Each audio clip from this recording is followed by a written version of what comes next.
Today I'm going to tell you the best way ever to light a green screen. And I'm going to show you practically because I've got one set up for us right now. There's three things that you really need to keep in mind whenever you're lighting pretty much any green screen. And they're in this order too. The first thing you want to do is make sure that the subject that is your background, your green screen, whether it's fabric, paper, or anything else, make sure that it is as smooth and as uniform as possible. You don't want any wrinkles in it. You don't want any major textural changes in it because you want it to be super uniform. You want to be able to light the entire thing the same way without having to compensate with like light areas or dark areas. The second thing that you want to do is make sure that there is separation between your subject and your background. You want to get the green screen as far away from your subject as possible. You don't want your subject like right up against the background because you're going to get all kinds of like reflections from the green screen, as well as you're going to get like weird shadows on the green screen, which is something that we're trying to avoid desperately. You don't want shadows on your green screen back. The third trick is one that I actually learned recently that really separates this from any other green screen tutorial, which is lighting the background with cool lights and lighting your subject with warm lights. And this just creates a chromatic separation between your subject and this background that the subject is on. Okay, so as you can see, I've got my light set up for my background. I'm only using two lights because I want to keep this as simple as possible so that it can be replicable and I don't do any specialized setup. So I'm using just two lights. And as you can see, it's way too bright. So what am I going to do? I'm going to decrease the lights so I have a difference in stoppage between how my subject is lit and how my background is lit. I want my background to be about a stop below what my subject is going to be. So that's what we're going to work on right now. All right. You cannot see anything about my face right now, but that's sort of the point. The idea is that we get a full luminance of the background and complete separation of the subject. So I should be silhouetted because we're lighting for the background, then we're lighting our subject, which is that whole like lighting for different zones thing that we talked about earlier. The other thing about lighting for green screen, the reason I wanted to make this video is because it's uncharacteristically difficult to get right because it's simple, but that doesn't necessarily mean that it's easy. And the problem with it being simple is that there's no room for error.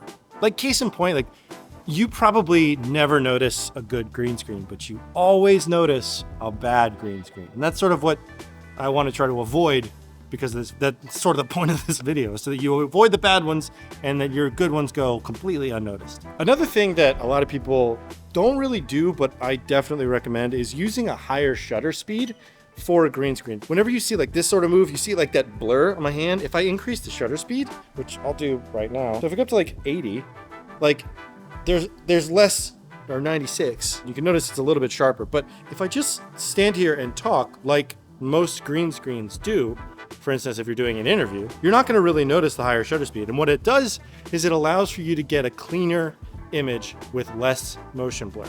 And the less blur, the cleaner the key. Now that we have our background like pretty much lit as good as possible, like I could spend some more time finessing it and using bigger light sources, etc., etc. But what I wanted to do was do this as basic as possible and show that even though it's not perfect, it is pretty damn good if you use these core principles. So now that we have our background set, we're going to work on lighting our foreground, aka our subject, me. What I'm going to do is I'm actually going to place the camera in relatively the finalized spot. Ooh, you can't see me there.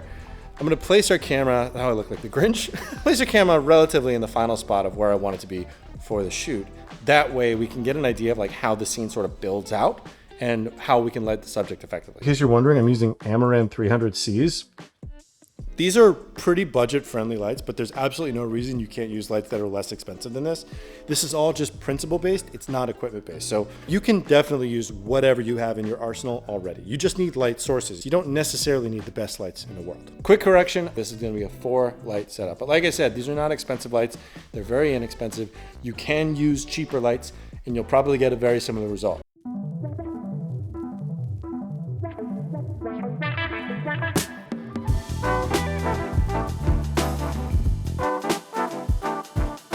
Let's do a bit of a walk around. So first things first, we have our green screen set up on a couple of C-stands. Then we have it lit with two Aperture 300Cs with a reflector on it. And the settings for this I have at 5%, and I have a full green shift, and I'm lighting it at daylight, 5500 Kelvin. So that's the background all set up. So next thing we have to worry about is the subject, which is going to be me sitting in that chair over there. I took two light sources, Aperture 150Ds, or I'm sorry, 150Cs. And I have them set to 50% intensity at 3200 Kelvin with no shift. And that's matched from that one as well as this one.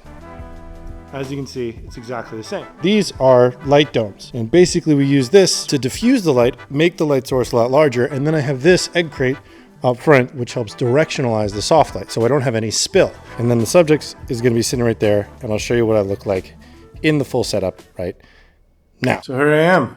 I'm in my green screen setup. Now, obviously, you can see a lot of the environment because my lens is too wide. So this is when we use the camera in conjunction with our setup to make this look and feel like it's just in its own little world. So now the shutter's up to like 80, and I'm sitting here talking to you just like a normal human being, hanging out.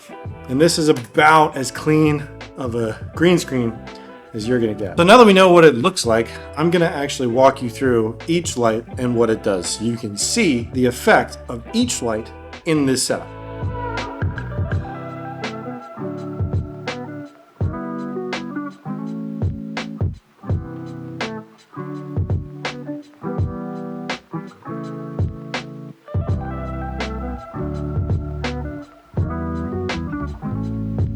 So that's basically what it takes to do like a really great green screen rather than just a pretty good green screen. I think there's a lot of information out there that just says set up a screen and forget what you're doing, and that's just not a good way to go about things. If you do things intentionally like we did today, you're gonna get exceptional results rather than just pretty good results. I hope that this finds you well. I hope that this is valuable. If it is, go ahead and subscribe. If you like this video, go ahead and give it a thumbs up.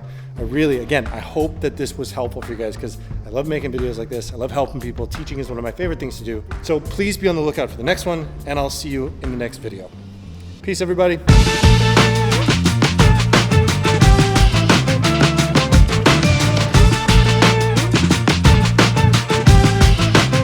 I think we're all lit.